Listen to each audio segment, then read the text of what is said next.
This video is for entertainment and educational purposes only. All right, guys, I got a good one for you today. How important are genetics in bodybuilding? I get a lot of people that ask me about this one. And I think people severely underestimate what it means to have elite genetics and to be a professional athlete, which is what pro bodybuilders are. I get a lot of these guys that have these illusions. I talk to that. They're just 2 cycles away from and 2 shows away from having the pro card. And I promise you, unless you're a 1 in 1,000, or maybe probably even more rare than that, you don't have those kind of genetics. Now, that's not to say that you can't maximize your potential and be the best that you can be, and you shouldn't not try because of that. But you need to be realistic about what and where you can get. We're going to talk about it today. Before we do so, please take the time to subscribe to my channel. It's the best way you can show your appreciation for all this awesome content I'm putting out. If you want to get in contact with me about coaching or have a consultation call, you can do so by emailing me at bigp3rd@gmail.com, or you can shoot me a message on Instagram at Paul K. Barnett. My contact information is in the video description below. If you have questions or comments, please put them in the comment section below, and I will do my best to answer each and every one of them. All right, so genetics in bodybuilding. The role of genetics in any professional sport is severely underestimated. I think people talk about, when I was in high school, you hear guys talk about wanting to be a pro football player, somebody wanting to be a pro basketball player. I play basketball. All right. So basketball is my sport.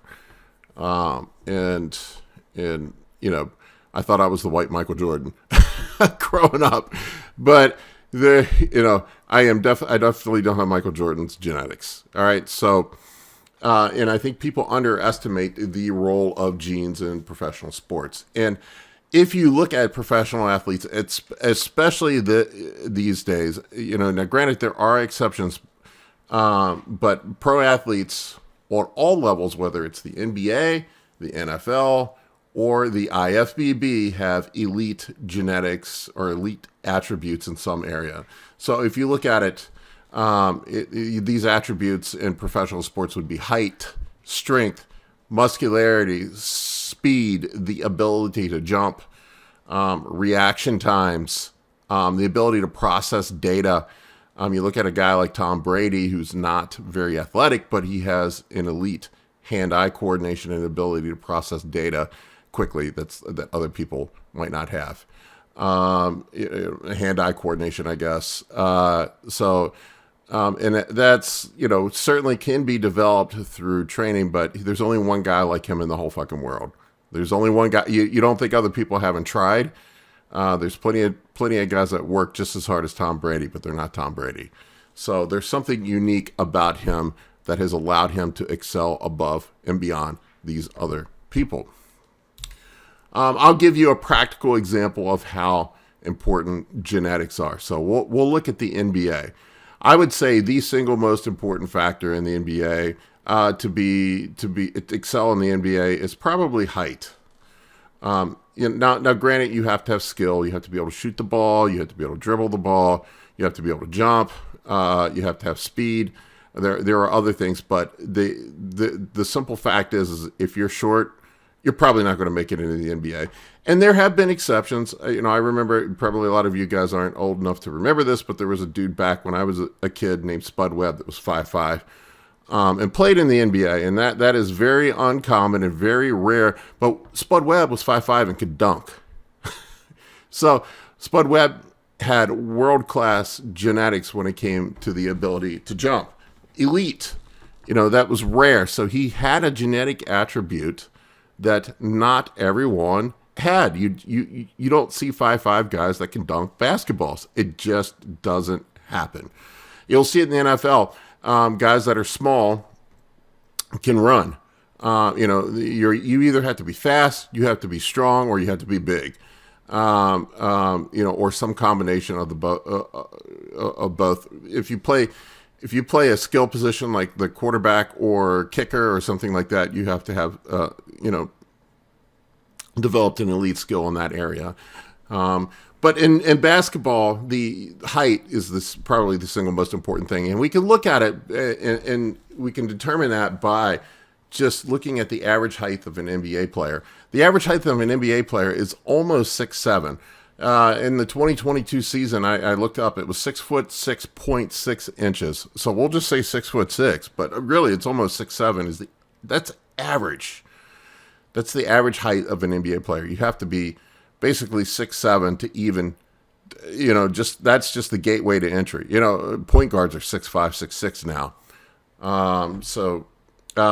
And when you look at it, that's the gateway. Then you can develop skills. You have to be able to shoot the ball. There's plenty of guys that are 5'10" that can shoot the ball, but they aren't playing in the fucking NBA because without the height, you can't get your shot off. So we look at the NBA. The statistics on people who are taller than 6'6", 6'6" and taller, is 0.1% of the population. So 1 in 1,000 people are 6'6" and taller. 1 in 1,000. So you have to have 1 in 1,000 genetics to even have a chance of playing in the NBA, to be an average player in the NBA. So consider that. There are 2,800 people. Now think about this. You're considered to have freak genetics if you're a 7-footer. You look at a guy like Kevin Durant who can shoot the ball and is 7 feet tall. There are 2,800 people in the entire fucking world out of 7.4 billion people that are 7 feet tall. That, 1 in 2.6 million people are 7 feet tall. So if you met 2.6 million people, you'd meet one Kevin Durant. Now you think about that, and we look at parallels to the bodybuilding world. That would be somebody like Ronnie Coleman or Jay Cutler. They are probably Phil Heath. They are a 1 in 2.6 or 1 in 2.6 million type of genetics. Mr. Olympia genetics are extremely rare and extremely uncommon. Okay, so IFBB pros, so now that we've kind of established that to be a professional athlete, you're giving you the NBA example that you have to be a 1 in 2.6 million or whatever it was. Let's take a look at Ronnie Coleman and Jay Cutler. These pictures of Ronnie Coleman and Jay Cutler, they were teenagers in these pictures. I think Jay Cutler was like 17 in this fucking picture. Ronnie Coleman was in college or something. I don't know the specifics. Don't quote me on this, but the point I'm trying to get home here is that both of these guys were young. They were just kids in these pictures and supposedly natural. This is their baseline. This is where these guys are started from. Now, how the fuck are you going to compete with that? And I'm not trying to crush people's dreams. There are many classes now. You can do physique. You can do classic physique. There are classes that you can get into bodybuilding that are made for people with smaller frames. But you look at these two dudes. This is what they looked like natural before they took anything. How are you going to compete with that? This is their baseline. This is their starting point. Most people would have to train their entire lives and take drugs to look like that. You're just not going to compete with those guys. Now, there are exceptions. I see Nick Walker. I saw pictures of Nick Walker when he first got started. And if I saw that guy, I wouldn't think he'd have elite genetics. So what genes are important for bodybuilding? Genetics required to be an elite bodybuilder. A baseline of muscle mass that you have naturally. You see Ronnie Coleman, you see Jay Cutler, even look at pictures of Phil Heath when he was young, and you could see that the physique was already there. They already had the shape that won the Mr. Olympia. They just needed to get bigger. Muscle bellies, how your muscle bellies are shaped, having big, round, full muscle bellies. muscle flow, how you are flow, you look like you're carved out of granite. You're symmetrical. There are some people, it doesn't matter how big they get, they don't look symmetrical. They don't have aesthetically pleasing physiques. Maybe they're built for powerlifting or something like that, or for maybe they should be a football player. Response to PEDs. There are some people, and I've seen it over and over and over, that can take 250. I think Jay Cutler said he put on something like 30 pounds of muscle just taking 250 milligrams of test. Once again, how are you going to compete with that? There's guys, I have another video up somewhere, but about skinny guys taking grams of gear. If you're having to take grams of gear to get up to 165 pounds, you are never going to be a super heavyweight. You just aren't, if that's what it takes for you to get up to 165 pounds. I hate to crush your dreams.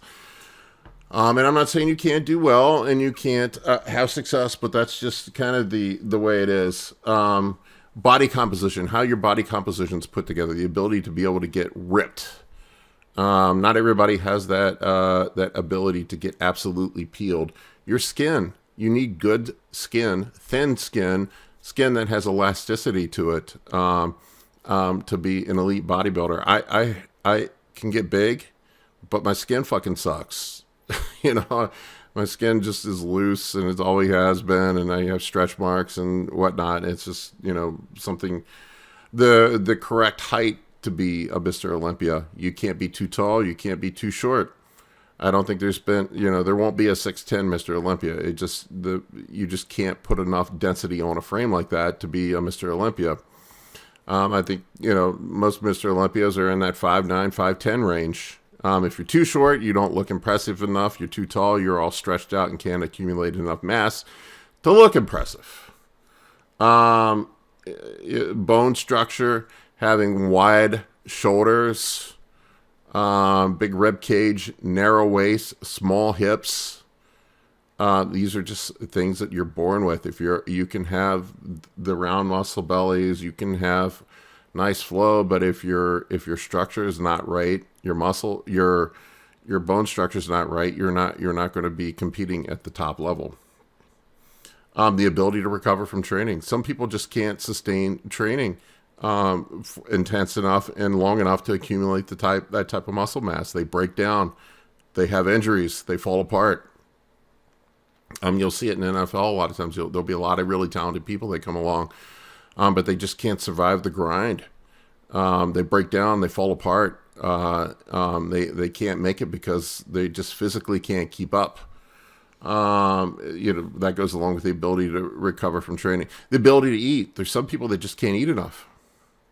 They just hit their limit and they can't eat anymore. Some of that's just predetermined genetically. Other guys can just fucking crush food all day long and be just fine. So what does this mean for you? I don't want to crush your dreams of being an IFBB pro. You don't know unless you try. That's the thing with anything.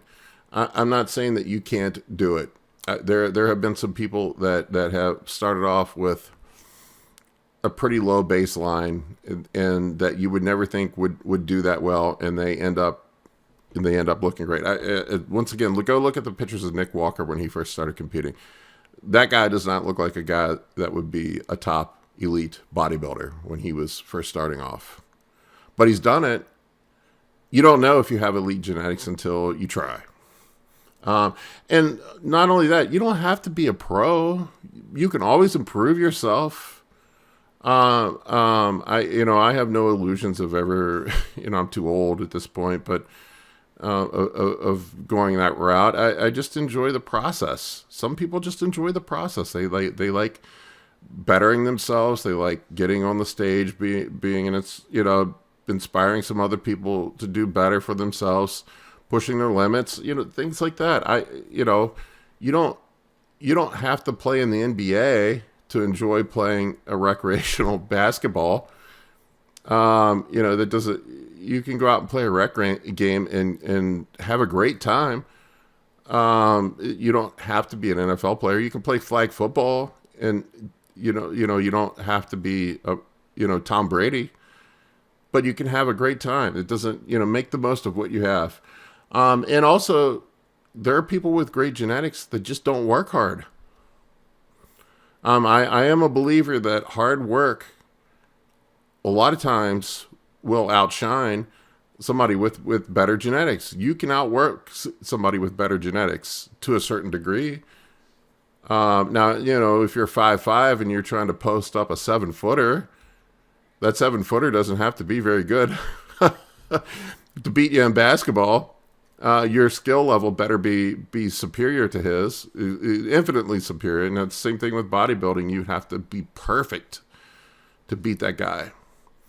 Anyway, guys, I thought this was worth saying and to give people some realistic perspective on what genetics look like in bodybuilding and what's required to succeed in bodybuilding. If you have questions or comments, put them in the comment section below. I'll do my best to answer them. If you enjoyed this video, hit that thumbs up button, please. Thank you, guys. Take care.